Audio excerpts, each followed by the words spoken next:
तो नीरज जी, दो चीजें हुई हैं। एक अच्छी बात तो ये रही फिलहाल के लिए कि ईएमआई नहीं बढ़ी, यानी ब्याज दरों में कोई बदलाव नहीं हुआ, लेकिन दूसरी तरफ आरबीआई कह रहा है कि वो धीरे धीरे लिक्विडिटी को कम करने के उपाय करेंगे या उन्होंने शुरुआत कर दी है। इसका क्या मतलब है? देखिए, इसका मोटा मतलब ये है कि आरबीआई ने अपना रुख बदल दिया है। पहले अभी तक वो इस बात को रिकॉग्नाइज या स्वीकार नहीं कर रहे थे कि महंगाई इतनी बड़ी चिंता है, लेकिन इस बार की पॉलिसी में अपना स्टैंस चेंज किया और उन्होंने माना कि बहुत बड़ा एक चैलेंज है इन्फ्लेशन का। तो इसीलिए उन्होंने इन्फ्लेशन का टारगेट भी बढ़ा दिया, ग्रोथ का टारगेट घटा दिया, और जो भी आरबीआई अपने कैलकुलेशन करेगा उसके लिए $100 का क्रूड ऑयल का प्राइस रखा गया कि यदि जो कैलकुलेशन किए जाएंगे वो $100 पे किए जाएंगे। $100 बहुत एग्रेसिव स्टैंस है, 80 से सीधे $20 बढ़ा के किया गया है। अब उसके आधार पे किए जाएंगे। इसका मतलब ये हुआ कि आरबीआई कहीं ना कहीं अब एग्रेसिव पॉलिसी इस दिशा में लेके चलना चाहता है कि उसको इन्फ्लेशन की एक बड़ी चिंता हो रही है।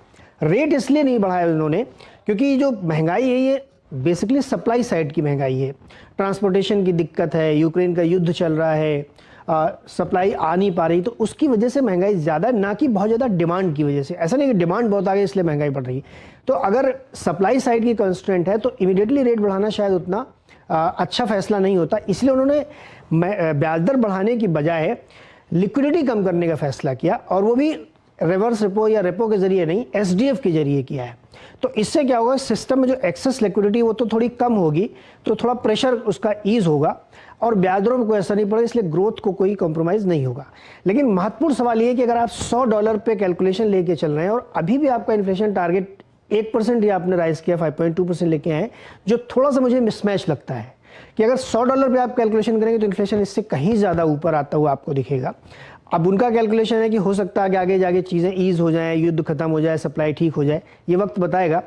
लेकिन ये एक अच्छा स्टैंस है उनका, क्योंकि महंगाई कंट्रोल करना भी बहुत ज़रूरी है। तो मुझे लगता है कि आरबीआई ने अपना रुख चेंज करके ये भी एक संकेत दे दिया है कि जून में जो पॉलिसी आने वाली है उसमें आप कम से कम 50% मेंटली तैयार रहिए कि एक रेट हाइक हो सकती है। राइट, तो यही मेरा प्रश्न भी होता अगला कि क्या जो अगली पॉलिसी होगी उसमें किसी रेट हाइक की उम्मीद की जाए या आशंका? आपको मेंटली तैयार कर दिया, मूड बना लीजिए अब आप। जी जी। अच्छा, दूसरा जो आपने जिक्र भी किया कि उन्होंने महंगाई का भी टारगेट रिवाइज कर दिया है और ग्रोथ का भी टारगेट रिवाइज कर दिया है। ये जो दोनों नए टारगेट उन्होंने दिए हैं, ये आपको कैसे लगते हैं? ये मतलब एक उनका थोड़ा सा मॉडरेट स्टैंस है या इससे भी ऊपर नीचे फिगर जा सकते हैं?